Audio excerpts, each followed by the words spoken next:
बिस्मिल्लाहिर्रहमानिर्रहीम। हम यहाँ सदफ़ नईम के घर पर आए हैं। कल सदफ़ का जो कल इंतकाल हुआ उस पर हमें गहरा अफसोस है। एक बड़ी दिलेर रिपोर्टर थी जो कल शहीद हुई है और यकीनन ख़ानदान के पास तो इस वक्त बात करने की भी हिम्मत नहीं है। मैं उनके वालिद से भी मिली हूँ, उनके शोहर से, उनके बच्चों से, और इस पर जितना अफसोस किया जाए कम है। अल्लाह ताला इनके ख़ानदान को सब्र अता करे और आमीन। और जितने भी आप रिपोर्टर्स हैं, आपकी जो मेहनत है उसको हम सलाम पेश करते हैं। यकीनन सहाफ़ी जो है वो दिन रात मेहनत करके और हर तकलीफ़ के बावजूद अपना काम करने में जुटे रहते हैं। सदफ़ भी इस तरह की एक जर्नलिस्ट थी और इस मुआशरे में औरत अपना मुकाम बनाने के लिए बड़ी मेहनत करती है।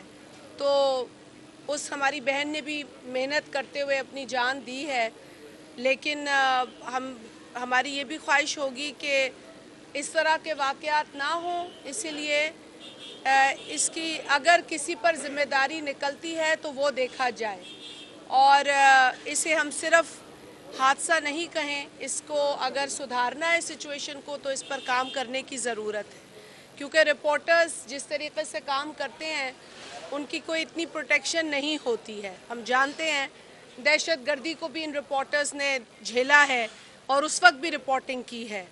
तो किसी इस तरह की एक्टिविटी में जहां सियासी एक्टिविटी हो उसमें कहीं सोचता भी नहीं है कि इस तरह का हादसा पेश आएगा। हमारी भी रैलीज़ हुई हैं जमात की और आपके सामने है, तो मेरा ख्याल है कॉशन की बहुत ज़रूरत है।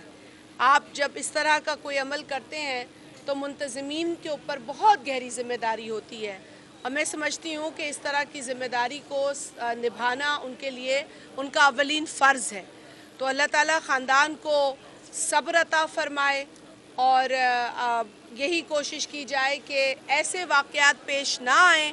इसके लिए जो कोशिश या कार्रवाई है उसको करना ज़रूरी है।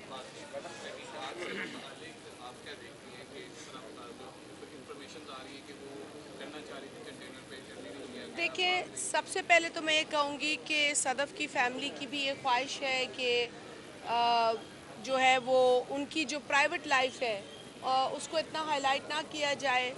अंदर भी बच्चे थे, उनकी तस्वीर लेने से गुरेज़ किया जाए। ये तमाम चीज़ें तो उनकी प्राइवेट ज़िंदगी का हिस्सा हैं, लेकिन इसके अलावा क्योंकि वो एक सहाफ़ी थी, आपकी कम्युनिटी की एक बहुत वेल नोन रिपोर्टर थी जो बड़ी मेहनत करके इस मुकाम तक पहुंची थी और यकीनन उनके ऊपर असाइनमेंट का प्रेशर होगा और वो अपनी ड्यूटी सर अंजाम देते हुए एक हादसे में या किसी की नेग्लिजेंस की वजह से उनकी जान चली गई।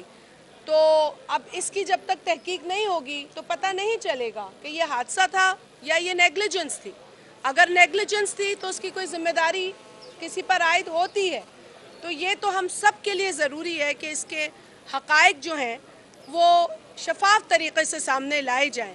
तो आप रिपोर्टर्स की, मीडिया कम्युनिटी की भी ये ख्वाहिश है और मैं समझती हूँ कि आपकी कम्युनिटी ज़्यादा बेहतर समझती है कि इस तरह के वाक़यात की इन्वेस्टिगेशन इसलिए ज़रूरी है ताकि आगे आप भी सिक्योर हों, क्योंकि ये रैलीज़ निकलती रहती हैं और इस तरह के कंटेनर्स होते हैं। आया कि किसी पर आज ज़िम्मेदारी आयद हो ताकि कल ये वाक़या ना हो, या आज हम इसे रफ़ा दफ़ा करके कल होने वाले वाक़यात पर भी जो है वो इसी तरह की कैजुअल एटीट्यूड को इख्तियार करें। सो आई थिंक ज़रूरी है कि इन्वेस्टिगेट हो जाए, पता चल जाएगा कि ये किसी की नेग्लिजेंस थी या हादसा था। बहुत शुक्रिया जी।